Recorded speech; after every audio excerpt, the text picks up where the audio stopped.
Cam Thomas sa Golden State Warriors na at ang balita patungkol sa maaaring pagkampiyon ng Los Angeles Lakers ngayong season. Tara na't pag-usapan natin yan dito sa Basketball Hot Shots. Una nga muna tayong dumako mga kaboller sa balita patungkol sa maaaring magkampiyon nga daw ang team ng Los Angeles Lakers ngayon.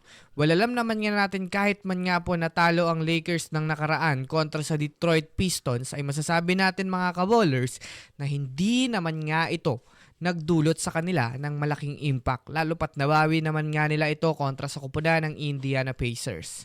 Sa nalalapit nga pong playoffs mga kabollers, marami nga po ang nagsasabi na hindi nga daw basta-basta ngayon ang team ng Lakers, lalo pat marami nga kayang gumawa ng opensa dito at masasabi natin mga kabollers na kahit man nga po sa depensa ay talagang masasabi natin na malakas din ito, lalo pat mayroon nga silang mga defenders na literal na kayang mag-shutdown ng offensive players ng kalaban.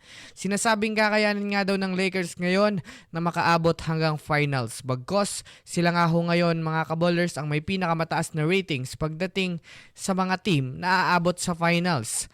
Dahil sa pinapakita nilang laruan, bukod pa dyan nasa kanila nga po mga kabollers ang mga player na veterano pagdating sa playoffs. Kaya masasabi nating malaki ang pag-asa ng Lakers na magkampiyon ngayong season, lalo pat alam naman natin na ibang-iba ang laruan ng Lakers pag pumapasok sa playoffs, lalo pat may mga bago pa silang malalakas na player.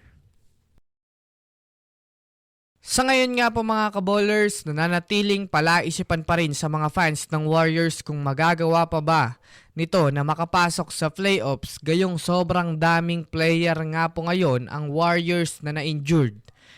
Si Moody na nga sana mga kabollers ang inaasahan na hahalili sa mga superstar, ngunit nagawa pa nga itong ma-injured at literal na matagal-tagal pa bago ito makabalik sa basketball. Inaasahan nga po mga kabollers na 2 to 3 years bago ka po mga kabollers magkaroon si Moody ng perfect recovery dahil sa lala ng nangyari sa kanya at hindi pa sigurado kung makakabalik pa sa dati ang laruan nito.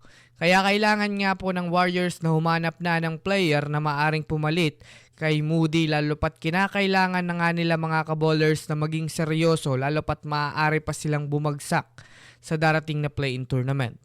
Ayon nga sa pinakabagong inilabas ng Warriors Insider na si Tim Kawakami, Warriors nga po mga kabollers ang number 1 team ngayon na maaaring landingan ni Cam Thomas dahil na rin naman sa bakanteng nandito at pagkakaroon ng sapat na kontrata para ibigay kay Cam Thomas na alam naman natin ito ang pinakamagaling na natitira dito sa free agency. Kaya abangan natin ito mga kabollers. So anong masasabi nyo?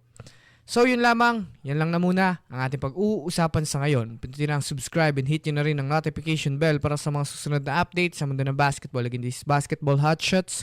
Thanks for watching.